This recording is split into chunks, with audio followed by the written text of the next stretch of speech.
Waste of the Indus spinning out of control, नियंत्रण के बाहर जा रहा है। मौलाना डीजल ने पाकिस्तान की पार्लियामेंट के फ्लोर पे कुछ ही दिन पहले कहा था कि 4-5 जिले हैं जो अपनी आज़ादी डिक्लेयर करने वाले, और साहब वो तो तकरीबन पाकिस्तान के कंट्रोल से तो बाहर है। बलूचिस्तान, जहां तक खैबर पख्तूनख्वा का सवाल है, तहरीके तालिबान पाकिस्तान, ये दोनों मिलके कत्ल गारत कर रहे हैं पाकिस्तान की फौज की। कोई 750 के ऊपर तो मारे गए हैं पिछले साल में ही, और एक हम डिमोरलाइजेशन सी जो देख रहे हैं वहां पे पाकिस्तान की फौज में जितनी कैजुअल्टीज हो रही हैं, धड़ाधड़ मारे जा रहे हैं बेचारे। तो देखना यह है कि ये बलूचिस्तान में ये जो ट्रेन का उन्होंने हाईजैक किया है ये बड़ा सिग्निफिकेंट है, क्योंकि एक ट्रेन में कोई 450-500 लोग होते हैं, तो वो पूरे के पूरे इन्होंने हॉस्टेज बना लिए हैं। कह रहे हैं कि औरतें बच्चों को छोड़ दिया है। पहली खबर आई थी कि 100 के करीब इन्होंने हॉस्टेज बनाए हैं, अब खबर आ रही कि नहीं, पूरी ट्रेन तकरीबन अभी तक इनकी हॉस्टेज है। और पाकिस्तान को ये उन्होंने धमकी दी है कि अगर तुमने कुछ किया तो ये सारे हॉस्टेजेस को शूट कर देंगे। ये बड़ा डेलिकेट ऑपरेशन होता है हॉस्टेज रेस्क्यू, और मुझे नहीं विश्वास कि पाकिस्तान की आर्मी इतने डेलिकेट ऑपरेशन इतने नाजुकी से कर लेगी कि बगैर आम जनता को मारे वो टेररिस्टों को ख़त्म करें। बड़ा प्रिसीजन ऑपरेशन होते हैं, हमारी एनएसजी कर लेती है, लेकिन पाकिस्तान की फ़ौज का स्टाइल है कि वो रंगत दिखाते हैं। वो अपने F-16 ले आएंगे, तोपे ले आएंगे, टैंक ले आएंगे, और जनता को, जनार्दन को उसमें कुचल देंगे बीच के अंदर। तो अगर ऐसा होगा तो पाकिस्तान में ही बवाल खड़ा होगा। पाकिस्तान को बड़ा फूंक फूंक कर ऑपरेशन करना होगा। ऑलरेडी वो हॉस्टेज नेगोशिएशंस ऐसी हालतों में शुरू की जाती हैं, और उससे टाइम गेन किया जाता है, पता करने कौन किधर कहाँ कितने हैं, कहाँ है, कैसे इन पे अटैक किया जाए। रात में ऑपरेशन ज़्यादा प्रेफरेबल होते हैं, लेकिन रात में ऑपरेशन जो है उसमें कौन सिविलियन कौन टेररिस्ट ये ढूंढना बड़ा मुश्किल होगा। शायद इनको डे लाइट में करना पड़ेगा। इन्होंने ट्रेन में आग तो लगा ही दी है, तो ये काफ़ी हैम हैंडेड ऑपरेशन मुझे लगता है पाकिस्तान की फ़ौज करेगी, जिससे सिविलियन बेवजह मारे जाएंगे और ज़्यादा गफलत बढ़ेगी। पाकिस्तान की फ़ौज को आपको याद होगा 1971 के बाद पहले तो जनरल टिक्का खान साहब ने बुचर ऑफ बांग्लादेश का टाइटल अर्न किया था वहाँ पे कत्ल-ओ-गारत करके। फिर वो बलूचिस्तान 1973 में वो फिर बुचर ऑफ बलूचिस्तान के नाम से वो कुख्यात हुए थे। अपनी फौज के साथ पागलों की तरह टूट पड़े थे आम जनता, आम आवाम पे।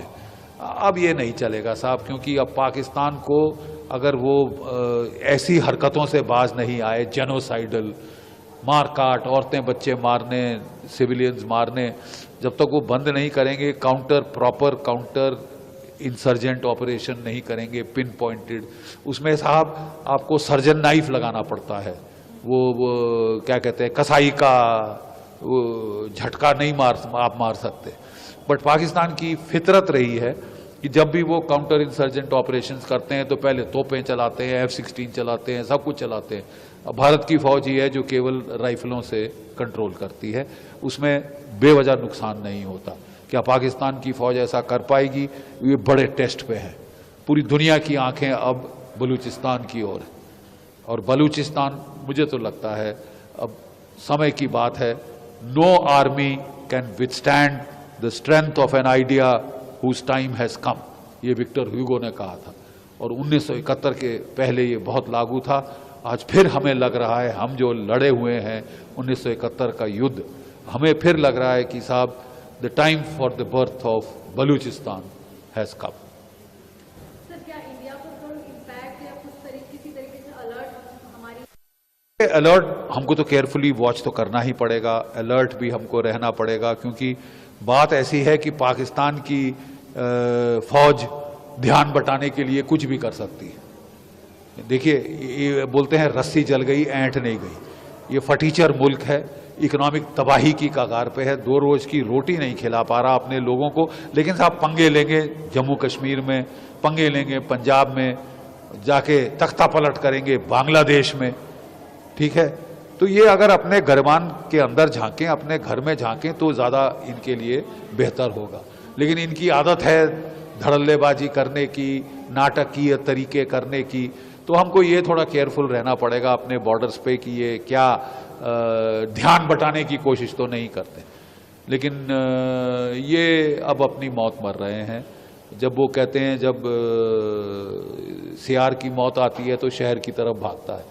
तो दोनों जो है बलूच इनके पीछे पड़े हैं, सिंधी इनके पीछे पड़े हैं, खैबर पख्तूनख्वा के तहरीक तालिबान पाकिस्तान इनके पीछे पड़ी है, और अब तो जो तालिबान काबुल में है वो भी इनसे सख्त नाराज है, वो भी लड़ाई की धमकी दे रही है, क्योंकि इन्होंने अपने F-16 तैयारे भेजे और वहां पे बेवजह औरतें बच्चे मार के आए हैं, कोई 54 से ज्यादा।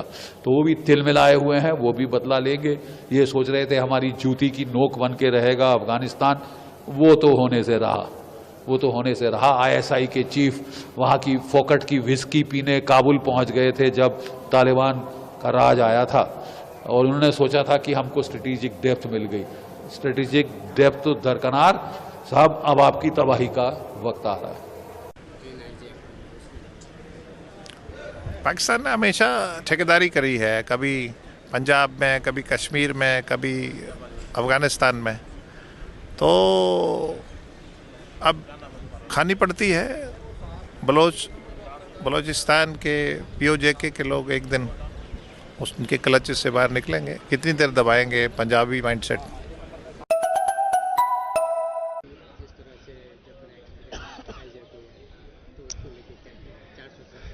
मैं ईश्वर से प्रार्थना करता हूं कि वो 470 जो यात्री हैं वो छूट जाएं, उनको कोई नुकसान ना हो, उनके परिवार के साथ हमारी सद्भावना है।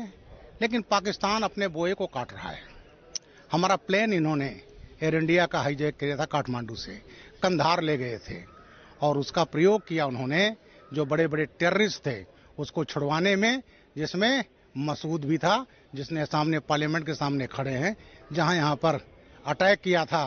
पूरे पार्लियामेंट को बंधक बनाने की योजना थी, लेकिन हमारे 13 जवानों ने अपना बलिदान दे करके उन 5 टेररिस्ट को मार गिराया था। तो पाकिस्तानी फालतरा हमारे लिए अपने यहाँ अड्डे बनाए, POK में अड्डे हैं, और जो कमजोर सरकार थी इस देश में तो ये ब्लास्ट करते थे। दिल्ली ब्लास्ट हुआ, अहमदाबाद ब्लास्ट हुआ, माननीय मोदी जी को मारने की योजना बनाई गई थी, अमित शाह जी को मारने की योजना बनाई गई थी। जयपुर ब्लास्ट हुआ, बॉम्बे 10 ब्लास्ट हुआ, Zaveri market, India Gate, German Bakery, Bodh Gaya, UP के कचहरी ब्लास्ट, ये तमाम घटनाएं होती थी। लेकिन जब मोदी गवर्नमेंट आई तो हमारी 0 टॉलरेंस है, और आपने किया तो मैंने आपको घुस करके मारा। अब भी पाकिस्तान को सबक सीख लेना चाहिए कि ये प्रॉक्सी वार जो आपने नीति अपनाई भारत को 1000 कट देने की, वो तुम्हारे ऊपर भारी पड़ रही है। अब भी सुधर जाओ, और सुधर करके इन टेररिस्ट को पालना बंद करो, दुनिया से अच्छे संबंध बनाओ, क्योंकि दुनिया टेररिज्म से पीड़ित है। और अगर ये करोगे तो इसका परिणाम यही होगा, और उसका परिणाम होगा आप रोक नहीं पाओगे पाकिस्तान को टुकड़ों में बंटने के लिए। सर, इतनी बड़ी घटना हुई है, वहाँ की हुकूमत मतलब क्या हो गया है कि कंट्रोल नहीं कर पा? बताए ना, टेररिस्ट इनके यहाँ 2 टाइप के टेररिस्ट होते हैं, गुड टेररिस्ट, बैड टेररिस्ट। तो गुड और बैड टेररिस्ट पालोगे टेररिस्ट, तो टेररिस्ट उसमें गुड बैड नहीं होता।